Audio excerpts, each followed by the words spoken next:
Presenting offers. There's only two kinds of sellers you're going to present offers to. One's realtors and one's FSBOs. Right?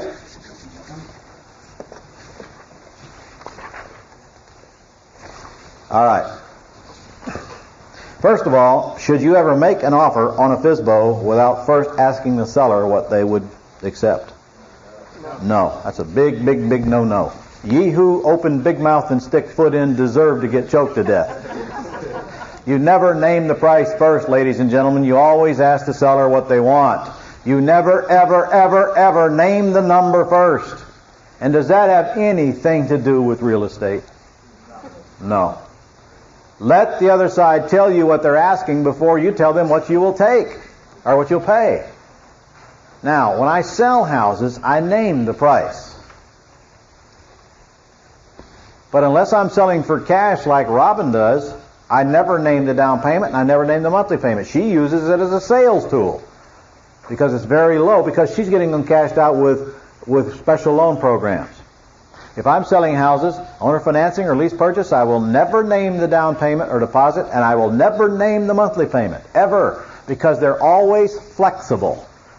I ask them what they got, and if it's more than what I'm willing to take, I take it. All of it. But the minute I open my mouth, I can't get any more.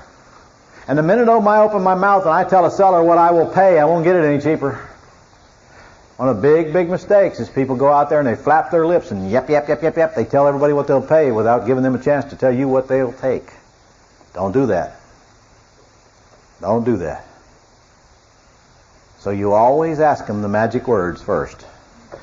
The magic words are word for word, exactly as I wrote them years ago and have used them and have proven many times over. Not your version, my version. If I were to pay you all cash, and they're in your book, if I were to pay you all cash and close quickly, what would be the least you could accept? And then it's followed up by, is that the best you can do? You start using those words. And then when they come back with a number, no matter what it is, even if it excites you, is that the best you can do? And watch it go down again. Just watch it every time. Boom, boom. Now, what happens if they come back with a number that's higher than you know you're going to pay? And you say, is that the best you can do? And they say, yes. Now what? You done? You're never done. You might get postponed for a while, but you're never done. Here's some more magic words, folks.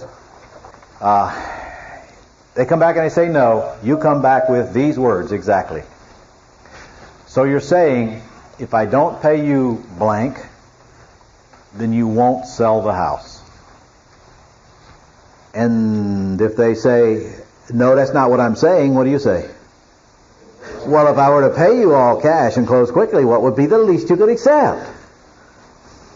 And then when they give you an answer, is that the best you can do?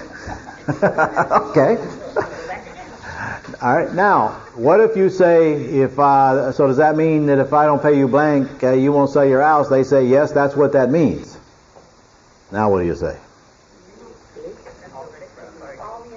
You'll think about what? There's nothing for you to think about. No. The last thing you want to do is downplay the house at this point. That just makes them... No, you're not going to... What are you going to get back to them for?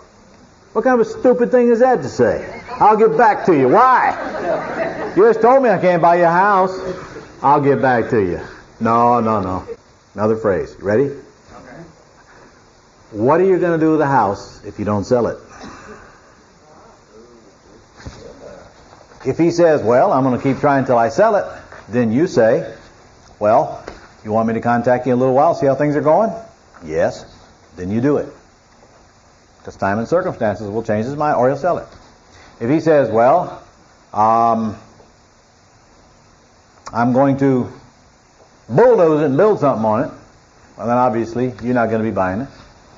If he says, well, I'm not sure, but I'll worry about that later, then you make sure you're there later. Now, if he wants to sell a house to begin with, what else could he say? Or how about I'll renovate it and sell it myself? Then what do you say?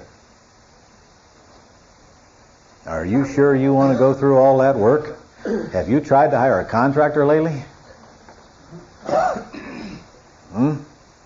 Okay, well, I understand you may want to do that, but hey, if you change your mind, you know where to find me. And do you want me to check back with you from time to time to see how it's going? You stay in the loop. And you make sure you leave that seller with a good taste in his or her mouth. Not mad at you. Not upset with you. And I'll tell you, you don't need to tell somebody with an ugly house that their house is ugly. I mean, you know, they know this.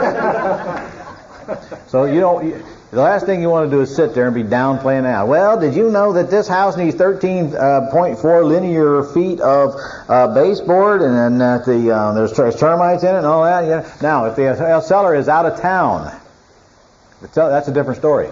If the seller's out of town, one of your questions would be, are you aware of the condition of the house? And if they say, well, no, what do you mean? If I were you, I would stop right there, and I would say, well, listen, would you prefer I go take some pictures of this house and send them to you, and then we talk some more?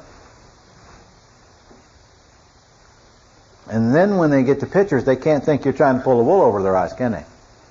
And if they say, and at that point, you need to do just exactly that, but FedEx them to them, and then get back on the phone with them. And you got a totally different seller on your minds then. You got a totally different seller. Because, folks, a great many of the properties that you're going to be finding out there with no signs in the front yard are going to be owned by out-of-town sellers.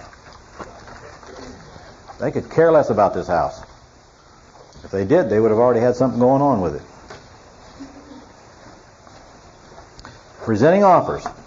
You got to get them on the phone, and you got to ask them the magic words, and then you got to see if you're in the ballpark, and then if you get an oral agreement, then we'll move on to the next step.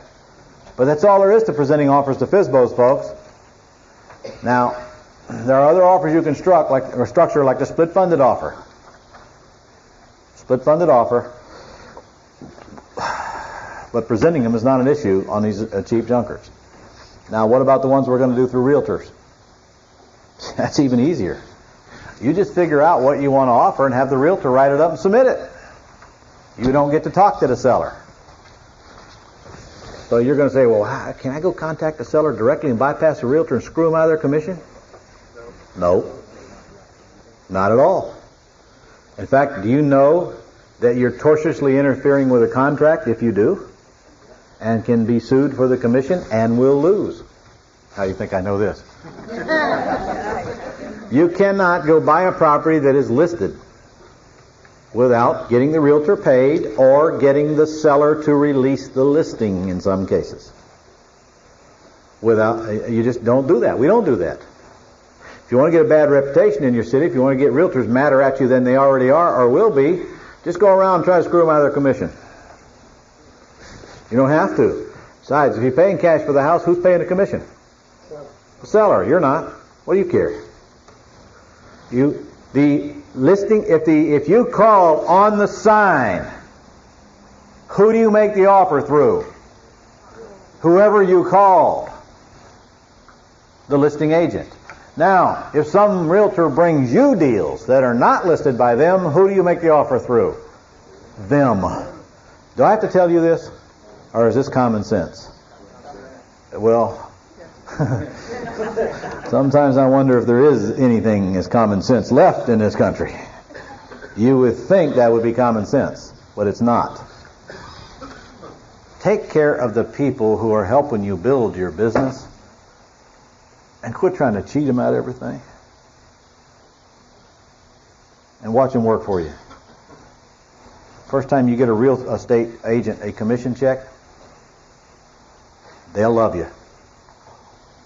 Until then, you're just another one of them guys and gals who bought a course off of television who's lost out in the wilderness somewhere, floundering around, jerking them around. Any questions on presenting offers? Any? Okay. Well, let's talk about preparing agreement. Paperwork scares you, doesn't it, when you're new? How many of you scare? Okay.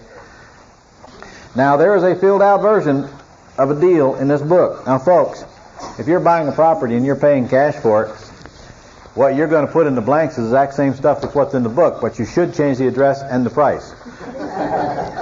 You probably ought to change the seller's name. But you're going to fill it out just like the one that's in there.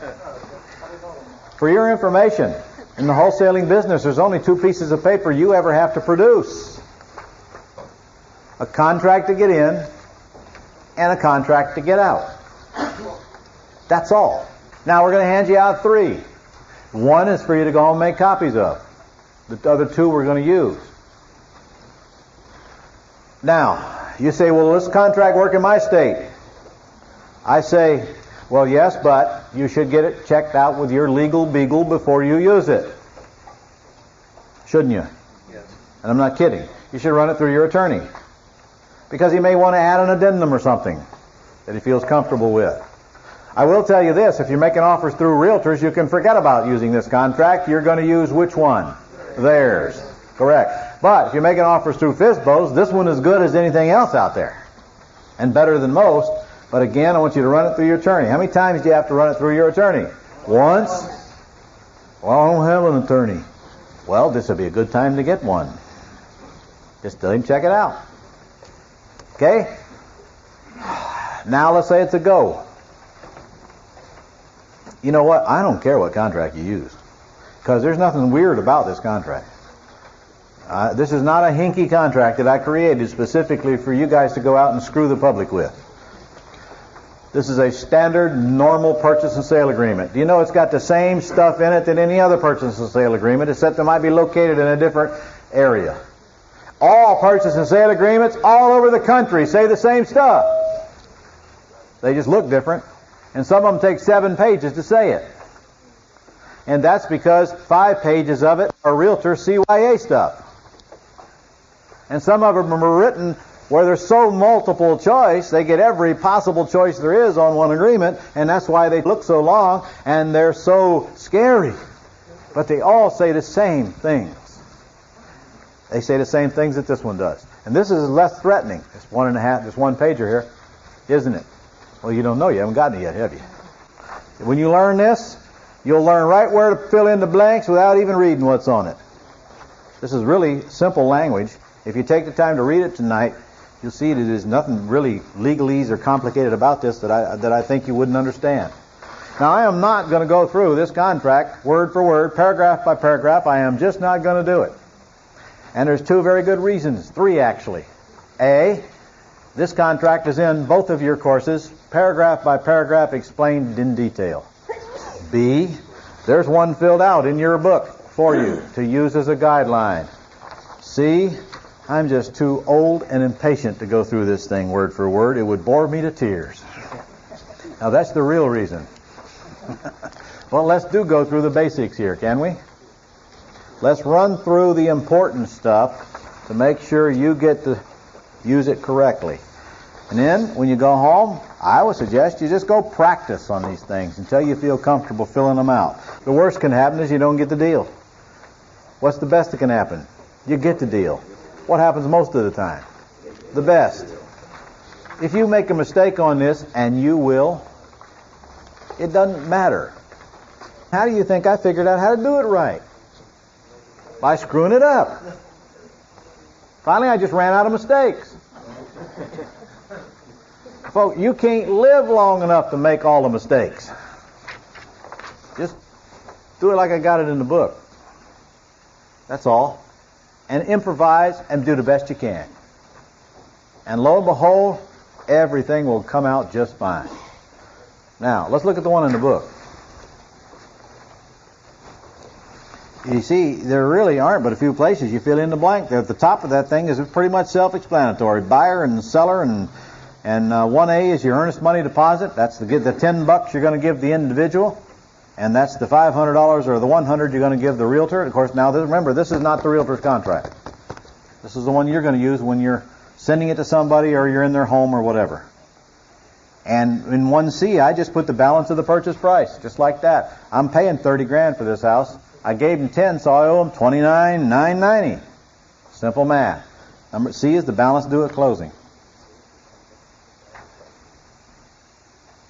Look at number 3, because nothing applies between the purchase price and number 3. That just identifies what closing costs I'm going to pay. In my case, I'm going to pay the recording fees. That's pretty nice of me, isn't it? I'm going to pay my $10 worth. And number 4, the seller is going to pay the transfer tax and title insurance. It's the way it should be, shouldn't it? I mean, I'm giving them $30,000 cash. Believe me, I have no problem getting them paid closing costs. But hey, they got 2 check marks and I got 1, so it's not that bad. Oh, they got 3 check marks. And I got 2, right. I'm going to get a wood destroying organism report someday in the next millennium or 2. Now, if I'm buying it, will I get one? Yes. But if I'm wholesaling it, will I get a termite report? Why should I? What do I care if it's got termites? That's the next guy's problem. That's his responsibility, not mine. I could care less. I'm selling it as is, where is. And if it's got termites, I just tell them, hey, they're free, man. Don't cost you a thing. You can have them. In fact, anybody who's been in business very long assumes that all frame houses got termites until proven differently. Okay, then you go down to number 7, and that just says title evidence is 5 days. I'm sorry. And none of the rest of it applies till you get all the way over here on the next page. That says you got 30 days to close it at the very top. 30 days after acceptance. That means I got 30 days to buy it, which is your normal time to put a property under escrow. Now look down there under 12. Occupancy. It says no one's in the house. So that's what I checked. Number 16 says it's a single family house. There are no other conditions in number 18, so there's nothing I need to write in there. And folks, please, when you're buying junkers, you don't need contingencies. And if you want to buy them, leave out the contingencies. In this contract, it says that if they can't deliver me clear title, I don't have to buy and I get my deposit back. That's the only contingency I need. A, if I know my ARB's 80, and I know my repairs is 10 or 15 or somewhere in that range, and I know I'm going to pay 40, what contingencies do I need? What? And if I'm wrong, and I can't buy, what do I lose? My $10. House not worth anywhere near what I thought it was worth, man. I was way off. So keep my $10. Don't spend it all in one place. Unless you want to lower the price, there's not much I can do. Yes? Who sets that deposit? I've seen that as Who what? Who do you think sets that deposit? It's coming out of your pocket. Who do you think sets it? I would think that somebody's kind of, like, especially if it's been listed, you can ask. Is this house listed or is this house a FSBO? If this house is listed, am I going to be filling out this contract? No. Well, if it's listed, I'm going to probably put up $100 or $500 on these cheap houses. Okay, that's what I was asking. The realtor's going to want more, and I'm going to want less. And I'm going to say, no, 500's the most. I'm the buyer. I'm making the rules today. Who decides the deposit? Ye who have gold make rules. You decide the deposit, in most cases. Now, if I'm buying a Fannie Mae or a Freddie Mac or a HUD or a VA house, who decides the deposit? They do. They make the rules, and you live by them or don't buy their property. But I'm buying an individual's piece of crap here that I had to hunt them down to find. There are no rules until I make them up. And the $10, I can't remember last time I've given an individual more than $10. Can't remember the last time. Because I'll tell you something, that deposit means nothing to this seller. If they don't think you're going to buy the house, will they even take your $10? If they don't think you're going to buy the house, you're not going to do a deal. I give them the $10, say, look, and I need to give you the $10 just so I can say we got some earnest money here. Don't spend it all in one place. That's what I tell them. And they never even ask for it till I give it to them. They just give it to them. So it looks good on here. Not that it matters. Do you need to put up the $10 to bind this agreement? You need consideration, don't you? Don't you?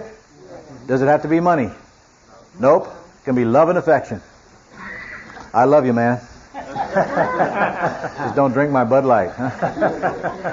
Does not have to be money, ladies and gentlemen. But I put up to $10 just to keep the morons out there from telling me, you can't do that, you got to have earnest money. Okay, here it is, it's up there, $10. And in fact, if you look right down there, just above the signatures, you'll see, or just below the signatures, you'll see where the seller signed that they've received my $10. This serves as a receipt. And folks, if you give them a deposit, you better get a signature that you've given them the deposit. Because if you put on here that $10 is your earnest money, and you didn't give them the $10, then you don't have a contract. Because you haven't fulfilled your end yet. So you need to get a signature that they got the $10 to bind the agreement. Remember, I'm dealing face-to-face with an individual, or I'm dealing through the mail with them now. So if I send this through the mail, I'll put an X there, needs a signature there, and I'll put another X up there where it says seller. Sign there. Sign on the X. I can fill this contract out on any kind of transaction you can dream up in less than 2 minutes. On an all-cash deal, it'd take less than a minute. Selling a junker. Now you're the seller, and your buyer's the buyer. So now, look at that earnest money. Boy, that sucker grew, didn't it? We buy with $10, but do we sell with $10? Do we buy like we sell? No. Now let's say we're buying it for $30 and we're selling it for $35. I get $500. He owes me the other $34.5 at closing. But it's filled out the same way. I'm still selling it for $35,000. And now we go down to paragraph 3. Uh-oh, look at them check marks. They jumped up to 3 now. Because I'm the seller. The buyer pays all the closing costs when I sell a junker. It's not an issue. It's not even debatable. Because when I sell this junker to this bargain hunter looking for bargains, he's going to go retail it, repair it, retail it, sell it, and make $20,000, $30,000 on it. I'm not going to argue with him about closing costs. They're just going to pay. Besides, you're talking about a few $100s here.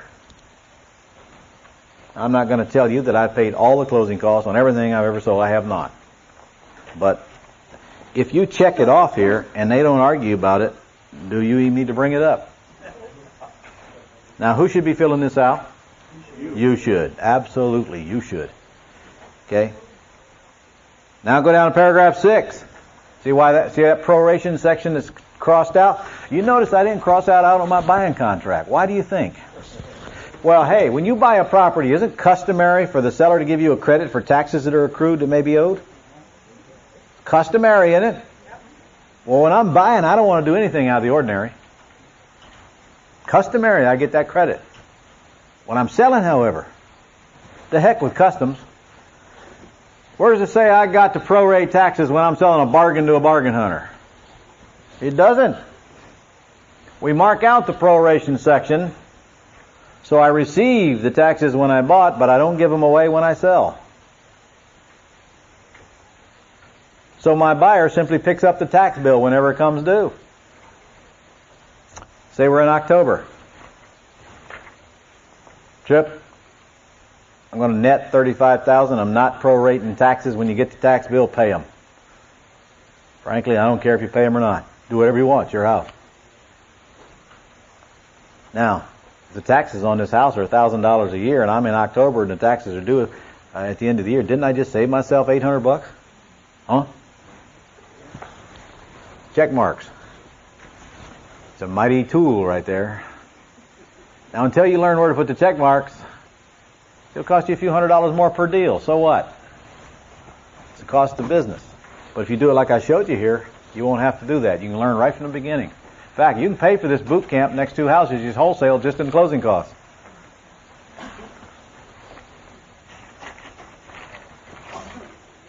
Look at that one down there where it says termite report, number 9. See, that whole paragraph says, here's what it says in a nutshell. It says, if the house has got bugs, buyer can ask seller to fix them. If seller don't want to fix them, buyer can back out. Or a buyer can elect to buy it with bugs and fix it themselves. That's what it says. Now that's okay when I'm buying, but when I'm selling, if it's got bugs, they're yours, baby. As is, where is. And if you don't cross that out, it gives them the way to get out of the contract. Yes, sir. Would it be okay if on the selling contracts you strike out number 2 in the financing? I don't strike out number 2 because if it's not checked right there, it doesn't apply on A, B, or C. Okay. I was just worried about the binding. Besides, there is no financing. Look up there on 1A through H. There is nothing that says anything about financing in a blank out there on the right. It's an all-cash deal. But let's just say that that your buyer doesn't get the financing. What financing? Well, in a little while, you're going to learn if my buyer needs financing, we ain't doing this deal anyway. Okay, fair enough. It's an all-cash deal. All right, down at the bottom, we strike out the termite. Next page. What do we do on the next page? Look up to the top. My goodness gracious, I got 30 days to buy it, but how long am I giving them to buy it for me? 10 days. You can't buy this thing in 10 days. Get out of my face, turkey. You ain't real. Because you see, I don't sell to buyers who got to go down to the bank and get financing on a house that the bank's not going to finance for them because it's ugly and they haven't figured it out yet. I sell to buyers who can raise the cash. And we'll pre-screen them after the break. If they can't raise the cash, they're out of here. Gone. I'm going to deal with people who can raise the $35,000 in there.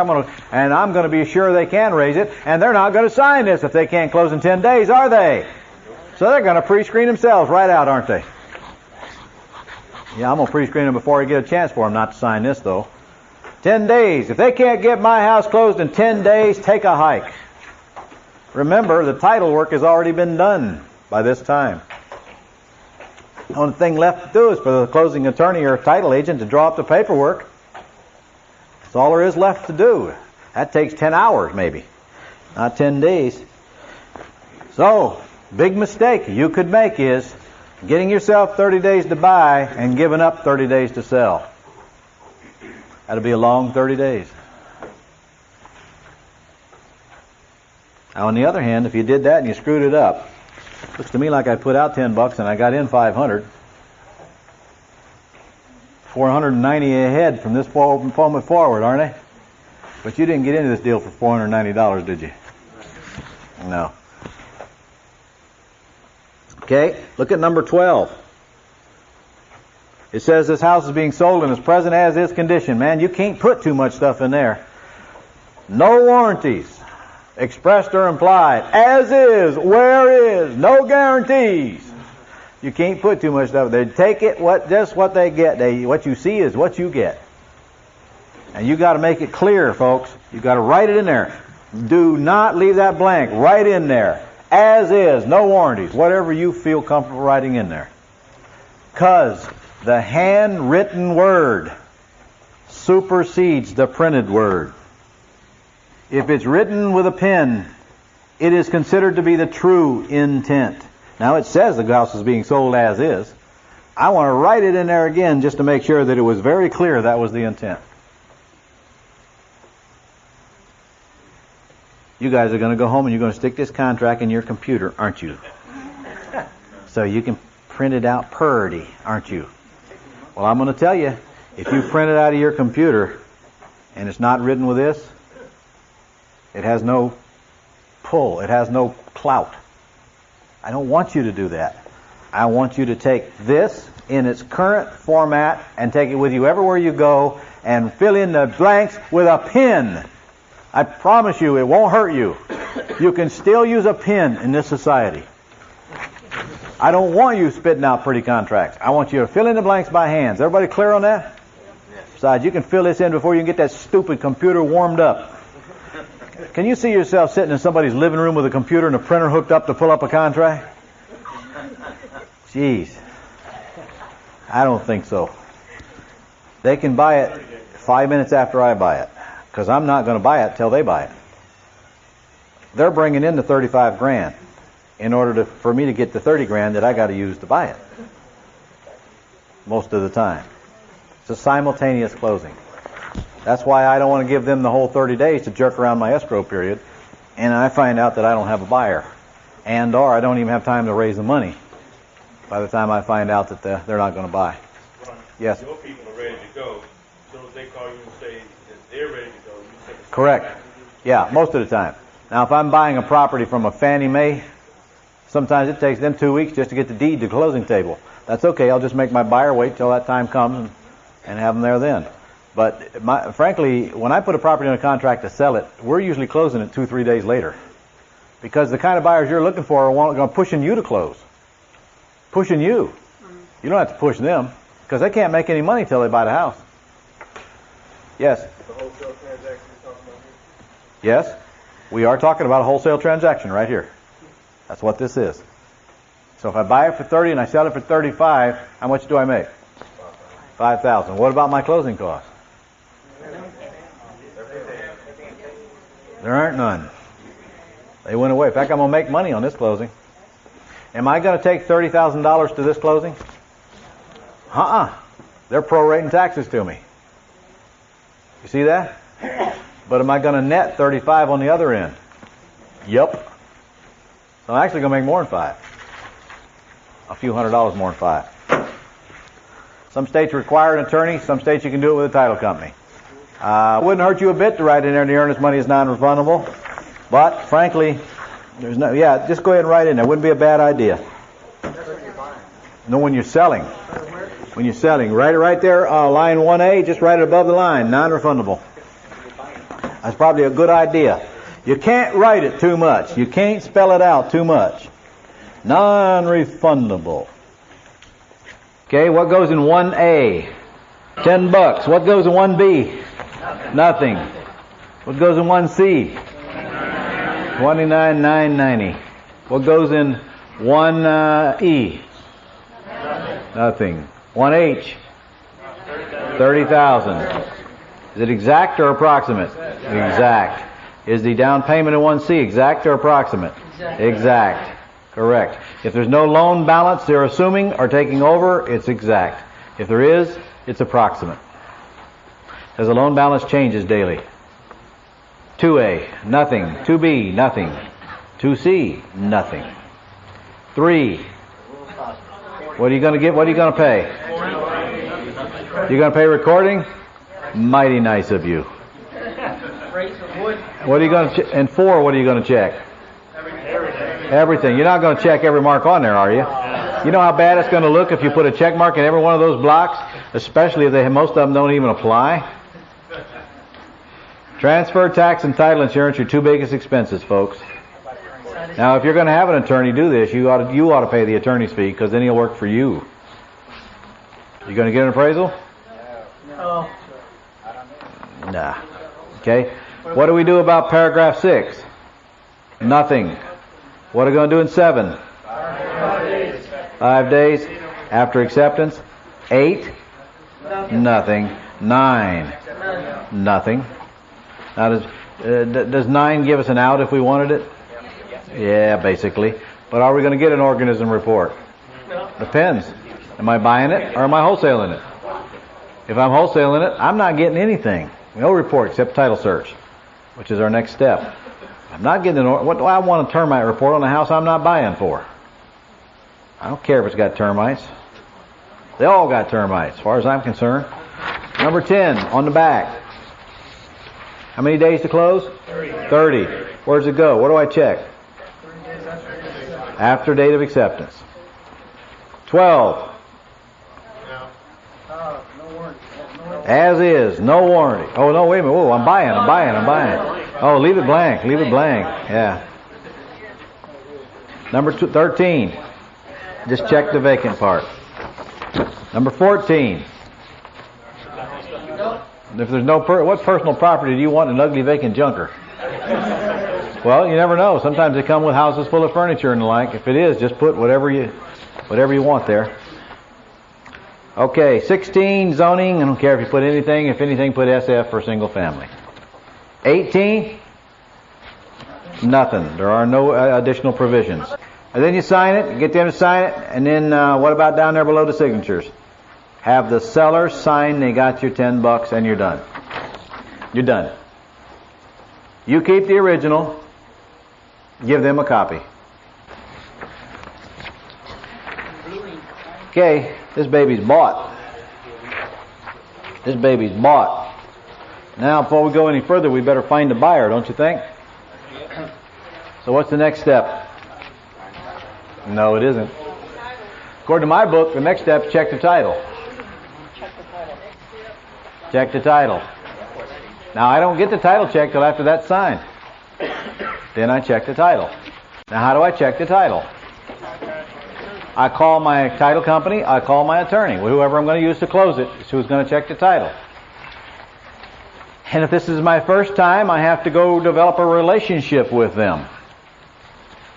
I have to go tell them I'm going to do a simultaneous closing. I want you to check the title, I'm going to buy it, then I'm going to resell it.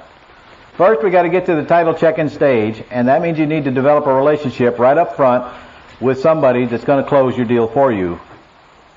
And that means that somebody needs to make sure that they don't have a problem with a simultaneous closing. Which is nothing more than, Mr. Title Agent, I'm going to buy it, and then I'm going to have the buyer in your waiting room to buy it from me.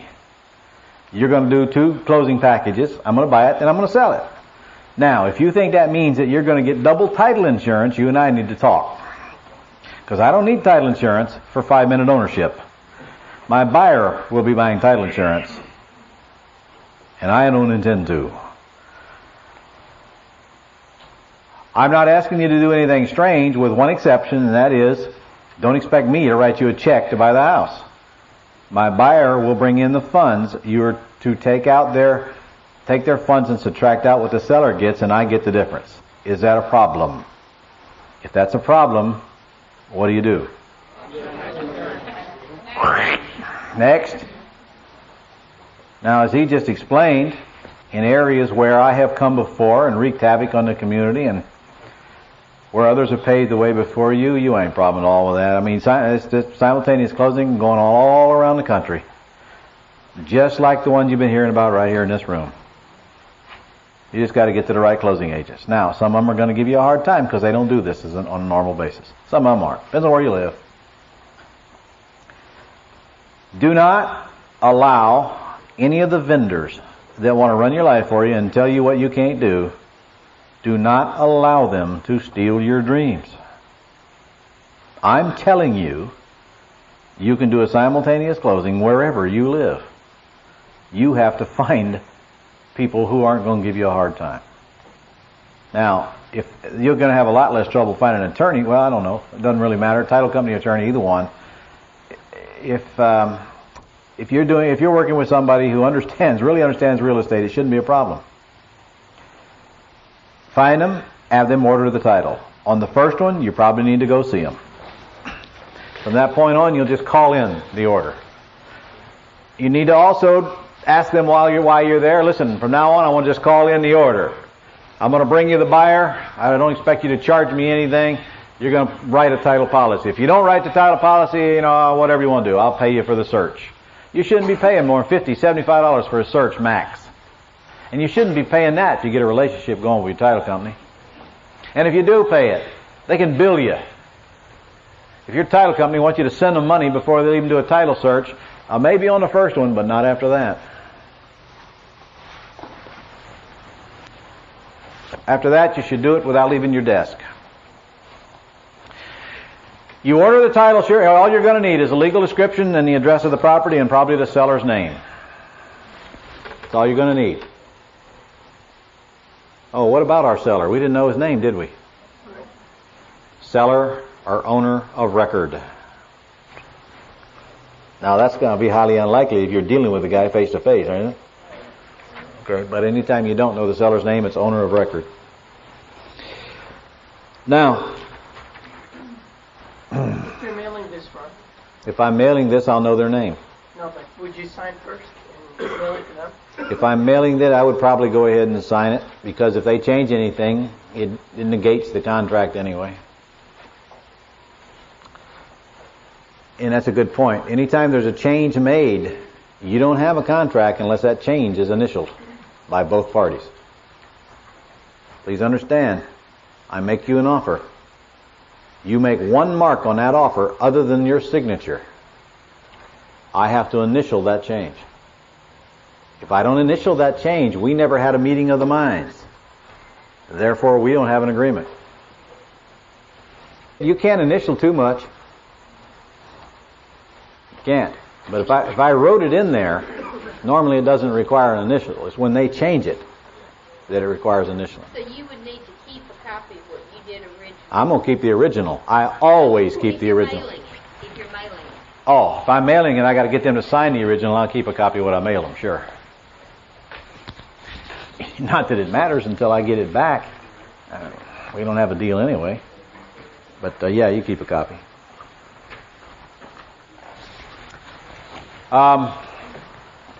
When you order a title, you need to get a file number.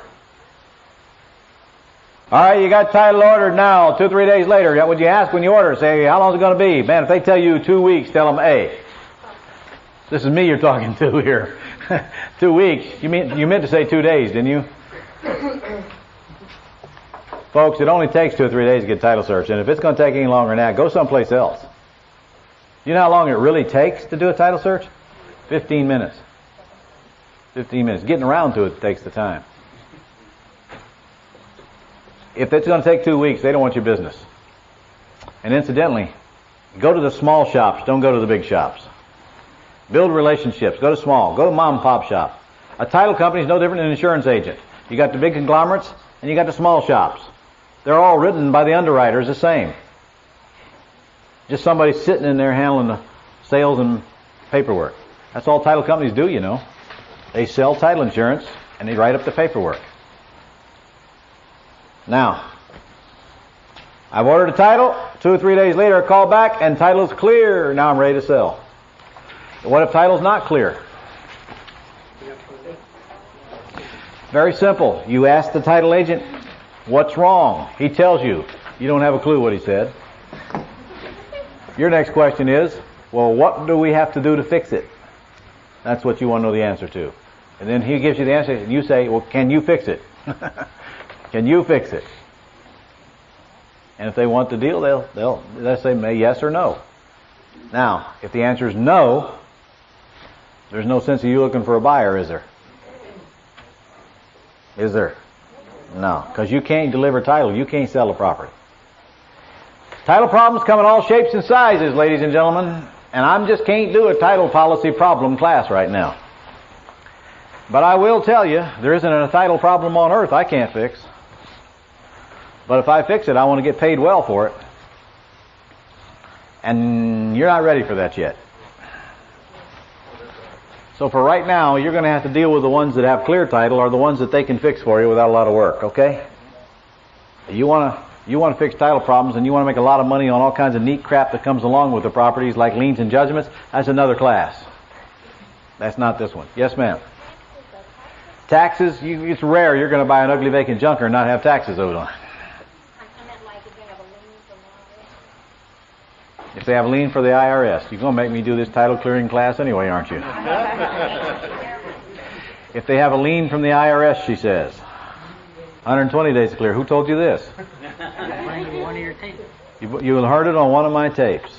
You see? This is a good example of you can hear anything you want to hear and interpret it any way you want to interpret it right here. See, what I said on one of my tapes is after the property goes through foreclosure, IRS has 120 days to redeem the property or their lien falls off. Now, could you very easily hear, if I buy a property, IRS goes away in 120 days. But that's not what I said. If I buy this property and pay all cash for it, first of all, if I'm getting any kind of a private loan or my buyer is that's going to happen with that lien on it. No way. Because nobody's going to close a loan with that lien on it. But if somebody wants to just deed me a property, then I can go down to IRS and just ask them to release the lien and they'll take it off the property for free. Most of the time. But that's not for this class. Right now we're looking for junkers that we can get good title. Now good title means that whatever's on it gets paid off out of whatever the seller's getting. That's all it means. If I'm paying them more than what the junk is underneath it takes to get paid off, it's clear title. Because all that stuff is their responsibility to pay off, not mine. And that includes property taxes and nuisance and abatement liens and anything else. Mortgages that happen to be owed, anything. I don't care. If I'm paying $30,000 for a house and the liens don't exceed $30,000, I'm cleared for takeoff. That's simple. It's up to the title closing agent to take all that crap and pay it out of the seller's proceeds and cut them a check for the difference. All right. Check title, it's clear. I'm ready to go. Now I'm ready to sell it. Getting it ready to sell. What's this getting it ready to sell stuff here? How do we get a junker ready to sell to a junker buyer? You don't get it ready to sell. You don't touch it. You don't lay a finger on it. Remember, you don't own it. You have a contract to purchase it, but you don't own it. And you better be very careful about putting signs on houses you don't own. You ought to be more careful about doing rehabs on houses you don't own. I can assure you that is not going to work out well in your favor. You don't go renovate houses you don't own, and frankly, if you got to use common sense here, folks. If I got a property that's listed and is owned by Fannie Mae or Freddie Mac or HUD or VA, am I going to go stick a sign on it for sale by owner? I haven't bought it yet. I'm telling you right now that a realtor is going to go into hysterics. She's going to have a cow. No, the answer is no. I don't put a sign on it. Now, but if I'm buying a property and my seller's located out in California and my house is here in Atlanta and I know the seller can care less anyway, is it okay if I go put a sign on it? Sure. And if I'm concerned about that, can I get permission to put a sign on it while I'm waiting to buy it? Can I put it right in my contract? Yes. Buyer has the right to show the property during the escrow period. If I put it in my contract, then nobody can tell me I can't do it or argue with me. Now, am I still going to go be spending a bunch of money on this house? No, I'm not. I'm not going to touch the house. I'm going to sell it just like it sits. If it's got junk in it, junk's going to stay in it. If trash in the yard, trash can stay in the yard. I'm not touching it. Folks, once I get it under contract, I'm never going to see this house again. I'm not going back out to it. I'm not going to lay a finger on it. Ever. I'm going to wholesale it to Tripp here and let him worry about all that stuff. He needs a project in his life, don't you, Tripp? Absolutely. Huh? Not me. I'm in the wholesaling business. Ron, where'd you go? Ron with the flyers. Ron? Yeah, right here. Look here. Ron brought these up during break. Let me see these things. This is a wholesaler here in Atlanta. This is the flyers he puts out. This guy's got to be doing 6, 8, 10 houses a month. And he's giving away pretty decent deals on the surface of it. This is way too much work to suit me. This flyer, this house sold time to get this flyer done. Especially if I'm doing it. This is not necessary. It's not. If you do it like I tell you to do it, not like he's doing it. By the way, the guy's giving away a fortune. What this gentleman refuses to pay the price to come learn because he thinks he's too smart is costing him a minimum of $50,000 per month. Per month. Not per year. Don't tell him I sold it. I knew it was a crock without even verifying it was a crock. But even if I know it's a crock, is there plenty of room in here on these numbers to make sense out of many of these deals? This one is sold, there sure is. You see, the attitude from you guys here is that you know this guy and you see him making money, and you know the real truth is? You're jealous.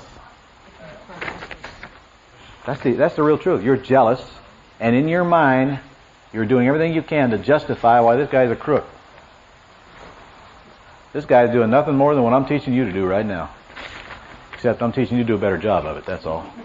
I will tell you this, he's in and out of them fast. You don't keep these things very long. They're gone. He's not making enough money on them. But your biggest problem is you're afraid he's going to make money. What is his name now? Jack.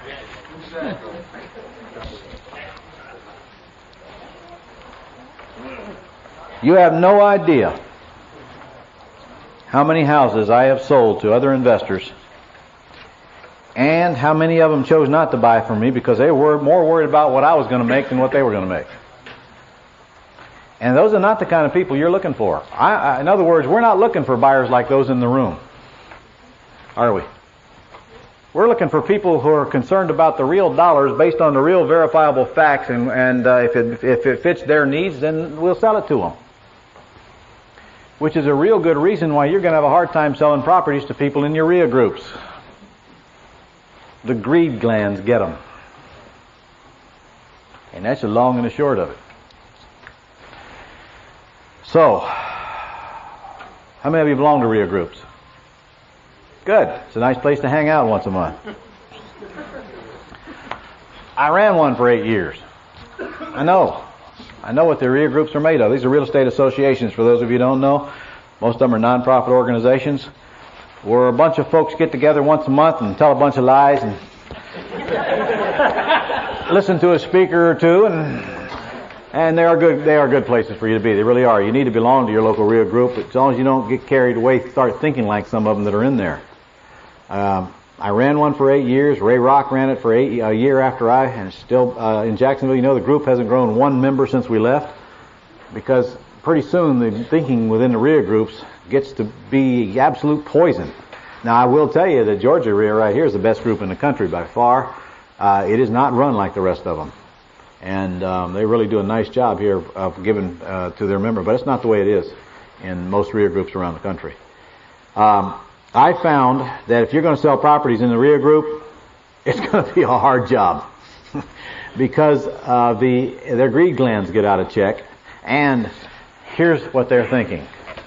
Well, he's doing the same thing I'm doing. Why don't I just go do what he does instead of buying from him? Besides, if he's selling, there's something wrong with it. Phew. You have no idea how many people said, well, if Ron LeGrand's selling the house, there's something going on here somewhere. You know, I can think like this guy. He's buying them faster than he can sell them. He's got to move the stock quick. And he's got to move it out and leave enough in it for the next guy, but he's got to make a profit himself, and he's got to rotate it, because if he don't rotate, the one I talked about there, he says he's got to close it by the end of the month. Why do you think that is? Because that's when his contract expires. When it expires. But you know what? We would spend more time trying to figure out what he paid for the property than whether what we're paying for it works for us. Won't we? My guess is he intends to make a profit on those houses. That would be my guess. I don't care if Santa Claus gave them to him. If they meet my needs, I'll buy them. If they don't, I won't. Just like any other seller. So, getting the house ready to sell. If it's not listed and you can put a sign in front of it, why not? The truth is, you don't need to. Not if you sell the way I'm about to tell you to. Next step, attracting buyers. Now, that's real easy when you're wholesaling bargains to bargain hunters. It really is. Because it requires one stinking little teensy-weensy ad. What's the ad? It's right there in your book. Handyman special, cheap cash, and your phone number. How many of you have run that ad? Anybody call? Somebody actually called on that? I just made that ad up. I didn't know it'd work. The record's right here in Atlanta. 300 calls in 3 days. Now, am I out there trying to get 300 people to call me want to buy my junker? No way. In fact, do I even want 300 people to call me? No way. I got one house under contract, it's a piece of crap, and I want to sell it to somebody else and make a few $1,000. That's all I'm caring about, right? But that's not it, folks. On your first house, you need to take a little time and build the buyer's list, the wholesale buyer sheet. The reason you're running the ad is to build your buyer's list. It's not to sell this junker. The junker will sell if you leave enough in it for the next person, like I think Jack is doing there. But if you run this ad and you take these calls and you don't keep track of these buyers, now when you get another junker, what do you got to do? You got to do it all over again. If you just pile these things up, now when you get another junker, you just start calling them and giving them the location and the price you're asking and anything else they want to know. You only have to do this once. It's amazing to me. It's absolutely amazing to me how many people would rather take hordes of calls every single time they get a house rather than just do this buyer's list thing. The buyer's list is your biggest asset as a wholesaler. Find the buyers and then find some junkers to supply them. Using the formula that we just discussed and the things you're going to learn tomorrow on the bus. Isn't that what Jack's doing? All Jack's doing is spending his life looking for these junkers. He's finding them. You guys know Jack. How many months do you think he's doing? About 20? You know what? I don't doubt it. I don't doubt it. I don't doubt it. That's why he needs to move them quick. And I don't know what he's making, but I bet he's not making more than $5,000 a house on the average, and I bet he's willing to work for less than that on a bunch of them. He don't know. He just don't know. If he slowed down a little bit and get a little bit of training, figure out different exit strategies, he could quadruple his profit with half the work he's doing now. But that's Jack's problem, isn't it?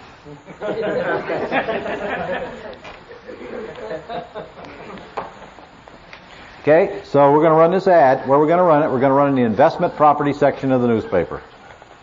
Don't run it for more than 3 days.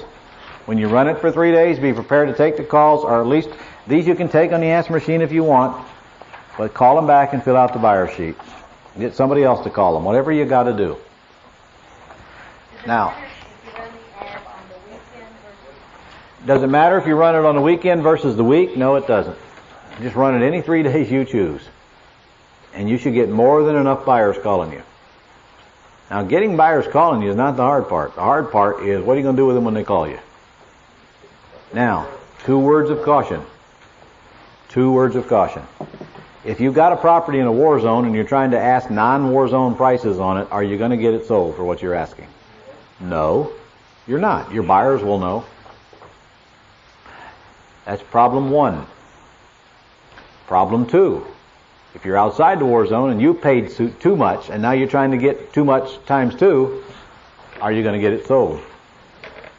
No, you're not. Unless you're lucky. If we're selling it at or about Mayo, are we going to get it sold? Most likely. And the higher the price of the property, the easier it is to sell it at or about Mayo. The lower the price of the property, the harder it is. A simple matter of mathematics. The more dollar spread I got, the easier to sell. Less dollar spread, the harder to sell. It is my aim and my goal for each and every one of you in this room that's going to be in the real estate business this time next year to never talk to a buyer until somebody else has pre-screened them first. Could we make that our lifetime ambition? Talk to a few hundred of them and you'll get it. You'll get it. I was eating dinner with Dennis Quattlebaum at Red Lobster right down the street the other night, and guess what happened? Sits there talking to a buyer on the telephone in the middle of the dinner. Across the table from a multi-million-dollar man, taking a call from a buyer in the middle of a dinner in Red Lobster. Now, who's running whom? Business is running Dennis, isn't it? Because he sure isn't running that business. He knows it. You know what? I've only told him about 8 times. But I figure about 2 more, he's going to get it done. Now, Dennis is no slouch for those of you who know him. In fact, he's a loan shark here in Atlanta. He's a loan shark. Oh, it's legal here. You can rob and play people blind in Georgia, and it's legal. Serious. He makes payroll loans and gets about a 600% return on his money. It's legal. I'm looking for an office. No, not really. Not really. And his wife's in the insurance business. And these are pretty smart, sophisticated people. Now, he's been in business 1 year, and he's made a little over $500,000 in cash and equities his first year part-time. So he ain't all that dumb, is he? You know, I'm not talking dumb here. I'm talking about bad habits. That's what I'm talking about. And taking incoming calls from buyers is just plain old bad habit. Bad habit. And you know why it's a bad habit? It's a bad habit because all that time you spend on the phone with all these people that aren't going to buy is time you can't spend on making offers to sellers on houses you can buy. So you can put them on the market and spend more time on people that aren't going to buy. You got to understand, this is business. The less I do, the more I make. You can make a living doing it the old hard way if you want to, but I would hope that if you came here, you want to make more than a living. Am I right?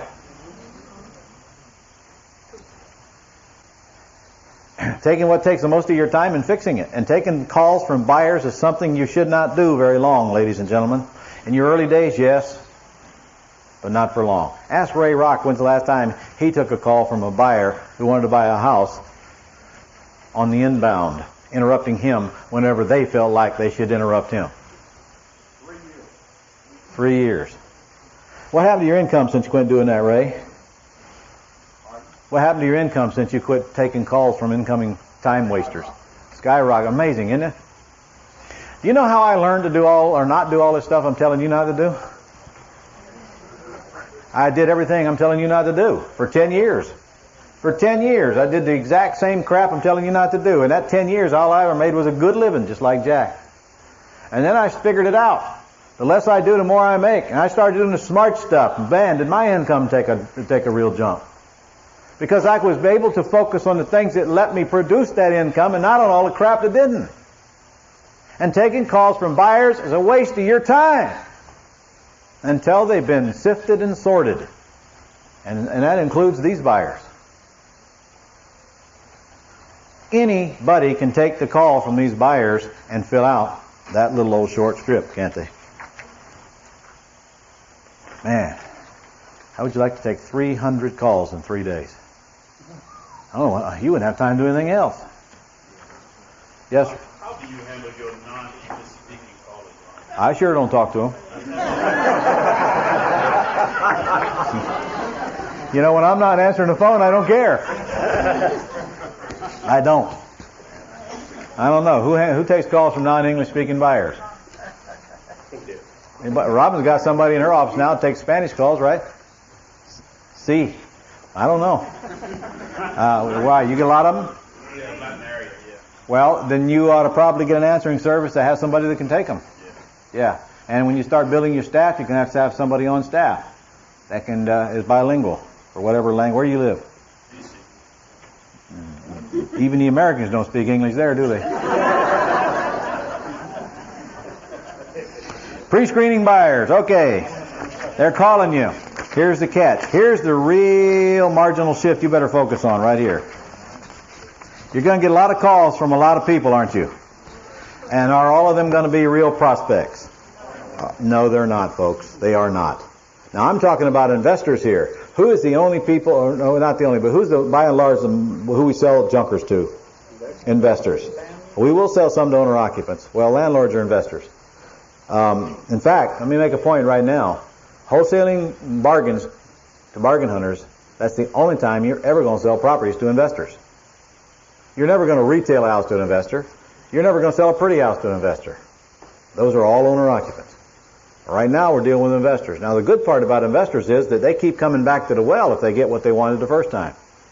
So once you build that buyers list, you've got more buyers than you can handle. You just need to go find the properties. If they got what they want.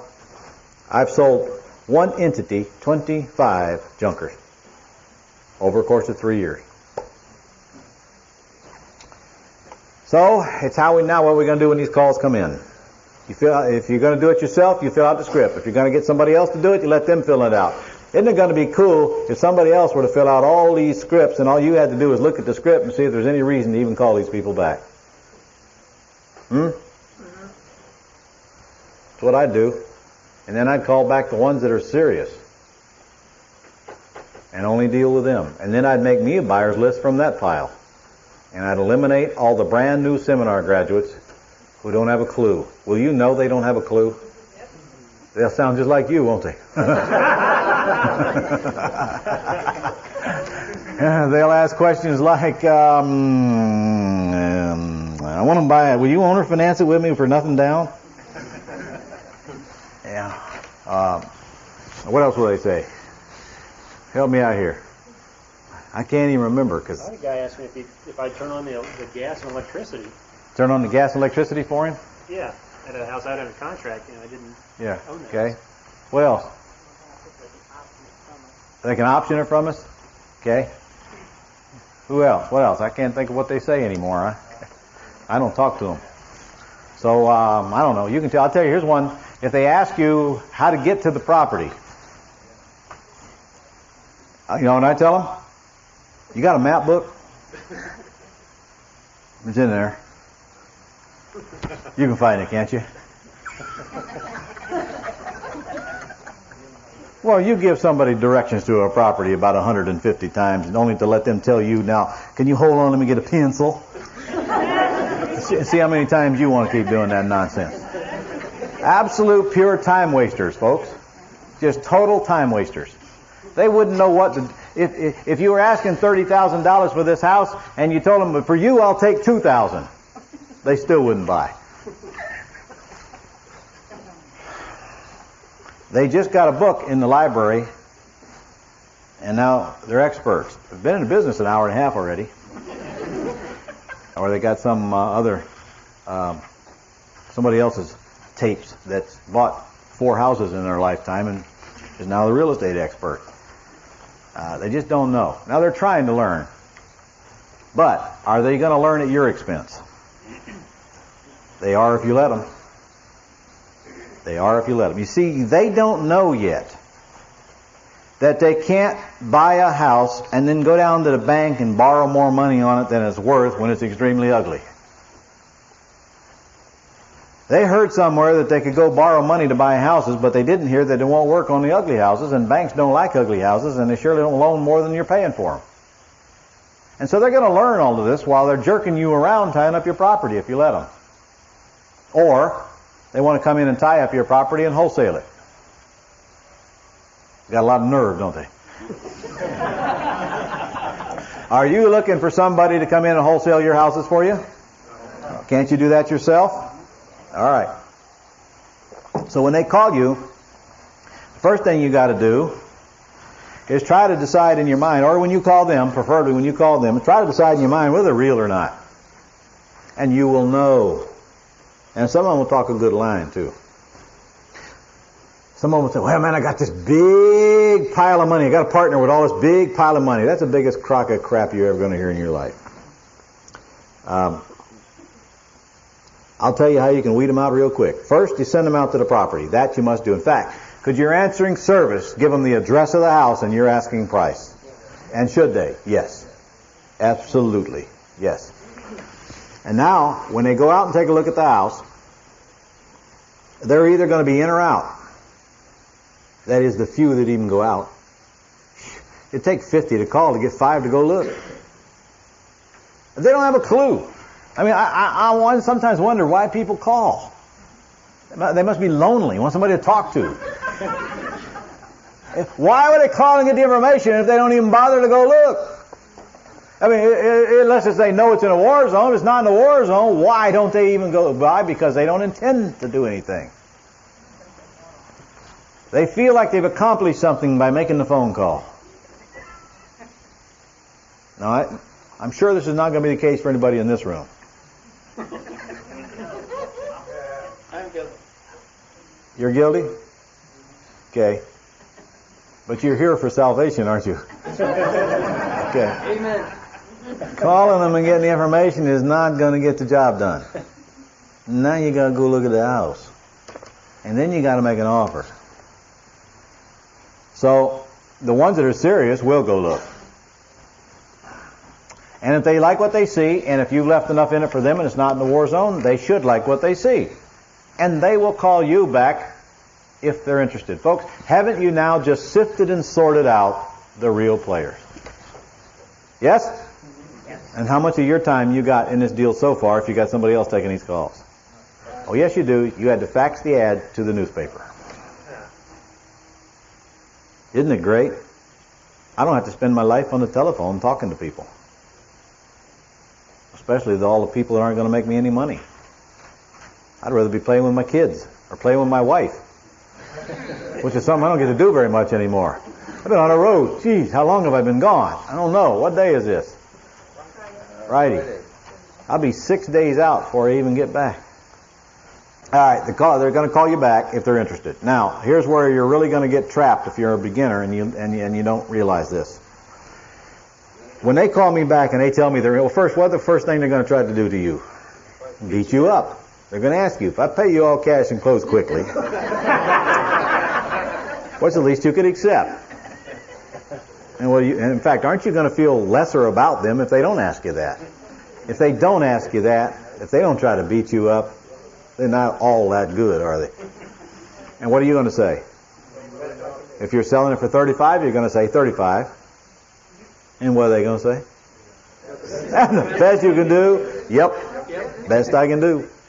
Well, now do we have an understanding? So now they're either in or out, aren't they? Okay. If they see what you saw, they're probably in at this stage.